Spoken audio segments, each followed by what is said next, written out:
Bismillahirrahmanirrahim.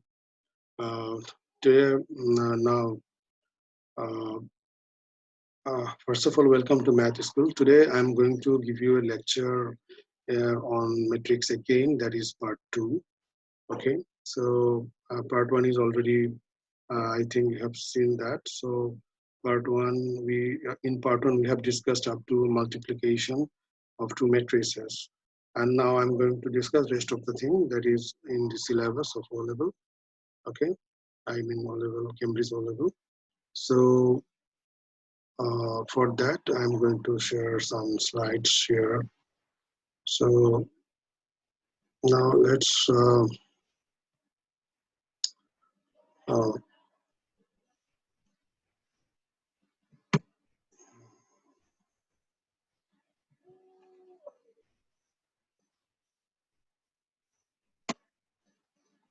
okay, the slide.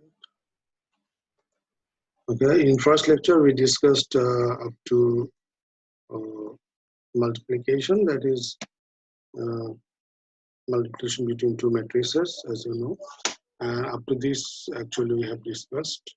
So now I'm going to discuss here from the next slide. That is here.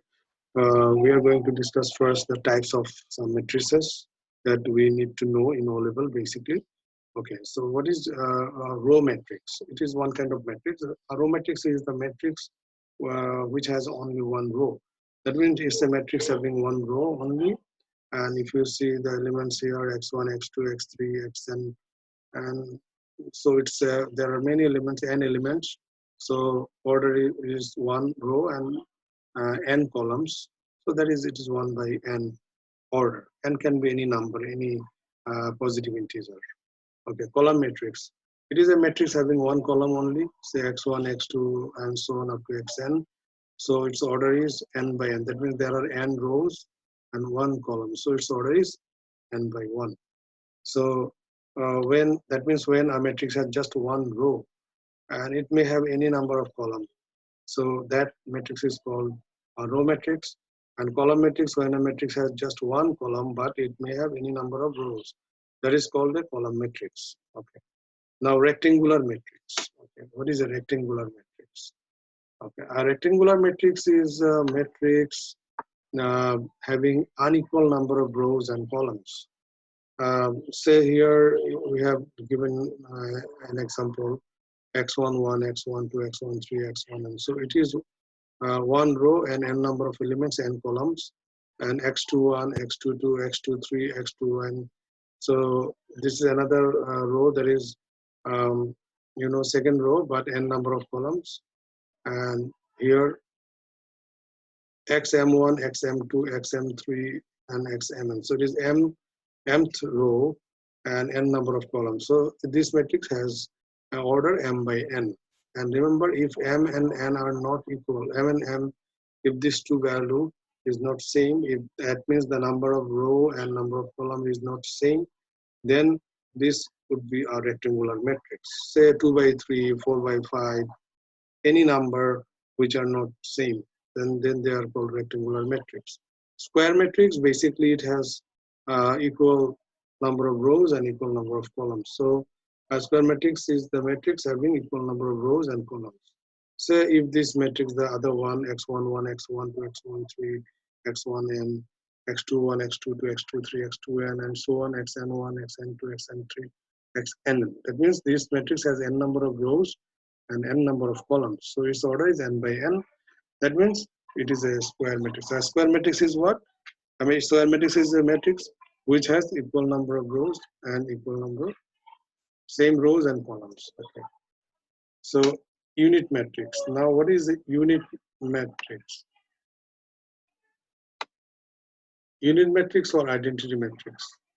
Unit matrix is, or identity matrix is basically denoted by I, you see. And unit matrix is basically a square matrix whose leading diagonal, that means upper left to lower right diagonal elements are 1 and rest of the elements are 0. If it is like that, then only we call it a unit matrix or identity matrix. This, as I said, it is denoted by I, and determinant of a unit matrix is always 1. So what is a unit matrix? First of all, I'm saying again, it is a square matrix, and it has 1 as element in its leading diagonal. That means upper left to lower right, the elements are 1 and rest of the element would be 0. Say in this matrix here, it's a 3 by 3 order matrix, and here 1, 1, 1, 3 diagonal. So it is a leading diagonal element which are all 1 and rest of the elements are 0. So in this matrix, 1, 1, 1, 1, this is the leading diagonal element and rest of the elements are 0. So what is a unit matrix then? It is a square matrix whose leading diagonal elements are 1 and rest of the elements are 0. So that is called unit matrix. And identity matrix is same thing. The other name of unit matrix is identity matrix. Why it is called identity matrix? Actually, when we multiply a certain matrix by a unit matrix, then the matrix does not change. The result of, say, if we multiply a matrix, by multiply a matrix by unit matrix, then there is no change. Say if I multiply here, I means unit matrix by identity matrix, and A is a certain matrix. So I times A is equal to A, or B times I is equal to B. That means the matrix is not changing by the multiplication of the unit matrix. That's why, that means they are remaining identical. That's why unit matrix is called an identical matrix. Okay, determinant of a 2 by 2 order matrix. As in determinant of a matrix, when we are supposed to find the determinant of a matrix, and in O-level syllabus, it is just about 2 by 2 order matrix. In A-level further maths, we find it about 3 by 3 order matrix, basically, or maybe more, but not in even A-level. In university, you can find out the determinant of a 4 by 4 order matrix, 3 by 3 order matrix. In further math, we do it for 3 by 3 order matrix. Okay. So in O-level syllabus, it is just about 2 by 2 order matrix. So if we have a matrix here, A, B, C, D, then this determinant of A, basically it is denoted by modulus sign. If you put modulus sign just in the matrix name, say A, so if you put modulus sign there, then it indicates the determinant. So determinant is actually product of the diagonal elements and subtraction of the product. That means first you have to multiply the leading diagonal elements A and D, then minus B and C, the other diagonal elements. So this result will give you the determinant. So if you in blue writings, if you see here, this is the formula. If we this is about this matrix A, when the elements are A, B, C, D, then determinant is AD minus BC. So we have an example here. Say the elements are 4, negative 2, 5, and 16. So determinant is here 4 and 16 multiplied, then subtraction, product of negative 2 and 5. So thus we get the determinant is 74. Okay. Inverse of a 2 by 2 order matrix. There is also in O-level syllabus, when you are going to find out the inverse of a matrix, this is only about 2 by 2 order matrix. That's why I'm discussing only 2 by 2 order matrix here. Okay, because this slide, this lecture is designed only for O-level students. Okay. So here A is a matrix again, A, B, C, D elements are there. So inverse of A, which is denoted by A to the power negative 1, but this is not a power though, but I'm just saying as a power, but this is just a notation, remember. When the power is negative 1 on a matrix, remember this indicates the inverse of the matrix, but this is not a power, remember this, okay. So this is just a notation. So inverse of a matrix is the formula, basic formula is inverse of a matrix is equal to 1 by determinant of that matrix times adjoint of that matrix. Adjoint or adjugate also we can say, adjoint or adjugate of a matrix, of that matrix. Okay, that means the formula for matrix A is here. The inverse is 1 by determinant of the matrix A times adjoint of matrix A. And how to find adjoint? There are two steps. Basically, we find the cofactor matrix, then we find the transpose of that, then we find the adjoint. But in your O-level syllabus, which is not included, so I'm not going in detail for this. So I'm just writing just for two-order matrix. We can just remember a rule. That means the leading diagonal elements will be changed, replaced by each other. That means A and D would be just replaced here. You see, D has come to A's position, and has gone to D's position. They are replaced by each other. And other two elements, B and C, their sign would be changed. B would be, if B's sign is positive, it would be negative, or if it is sign is negative, it would be positive. That means sign would be just changed. And C's, the other element also, sign will be changed. So that means the elements leading diagonal will be changed by each other, replaced by each other, and the other diagonal elements would be, a sign would be just changed. Then that is 1 by determinant of the matrix, then multiplication of the adjoint. If we get the result, that will give us the inverse of the matrix. And if we have an example here, you see that I have written the formula first. Okay, if A is the matrix here, 12, negative 4, 5, 3, then what is the inverse of this matrix A? Okay, if matrix A inverse, according to the formula, if we write, just we 1 by determinant first, then adjoint, we just changed the diagonal, leading diagonal elements, 12 and 3, they are exchanged, replaced, and the sign of the other two elements, I mean upper right to lower left, those diagonal elements would be, sign would be just changed.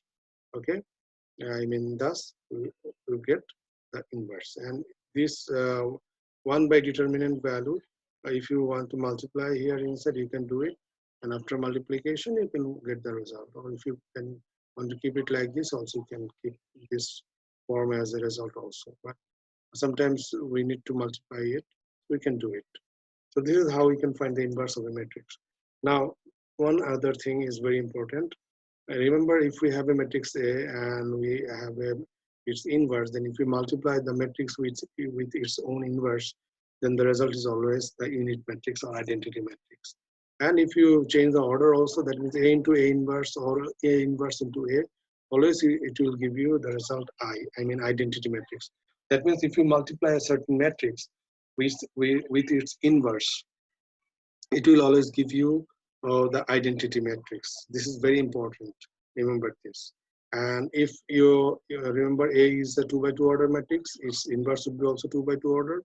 And when you multiply, then identity matrix, that would be also a 2 by 2 order identity matrix. That means when we are multiplying two matrices, I mean a matrix and its inverse, then we'll get an identity matrix. But remember, the order of the identity matrix would be just the order of the actual matrix that we are multiplying.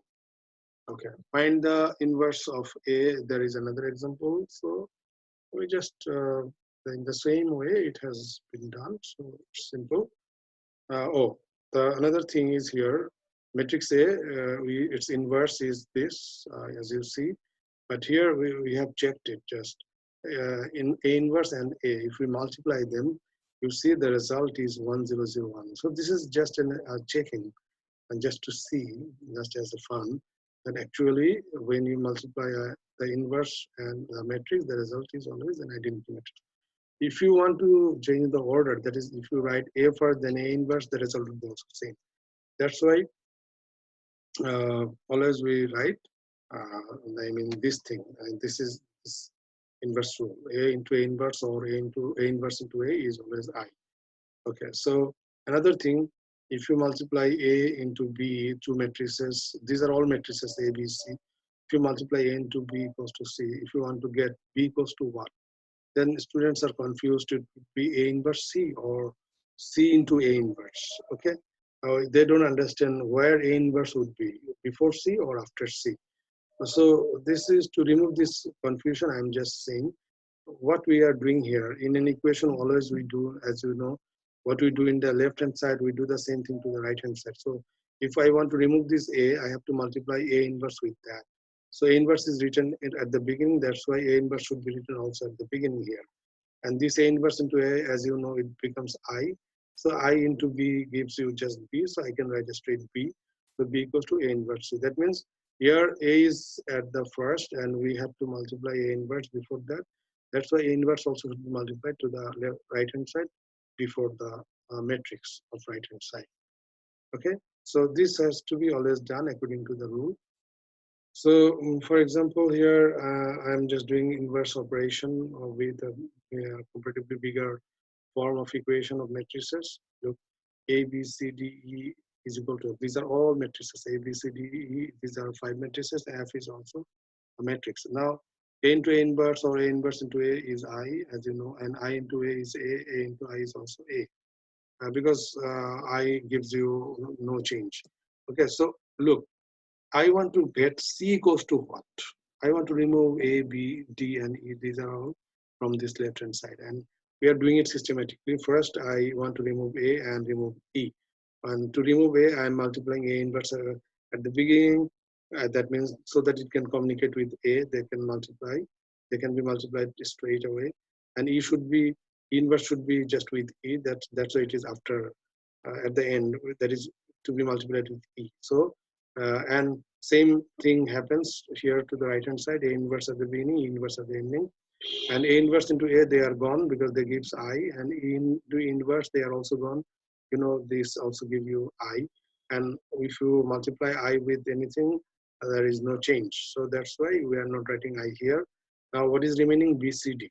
So BCD is equal to, BCD is equal to A inverse into F into E inverse. Now if you want to remove B and D, also again you have to multiply B inverse at the beginning and D inverse at the ending, so that B inverse and B are gone because it gives I, and D into D inverse is also gone, there gives I. So B inverse also is in the same way. B inverse should multiply here at the beginning in the right hand side and D inverse at the ending at the right hand side.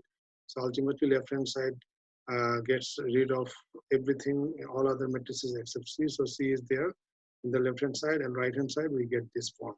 V inverse into A inverse into F into E inverse into D inverse, that is in the right hand side. So this is ultimately C equals to what we can get from this equation.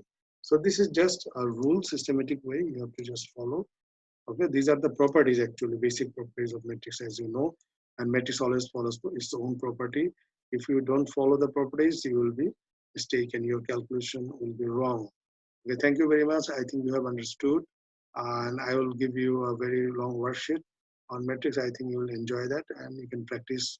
And if you have any kind of question, you can come on live and you can ask me. Thank you very much.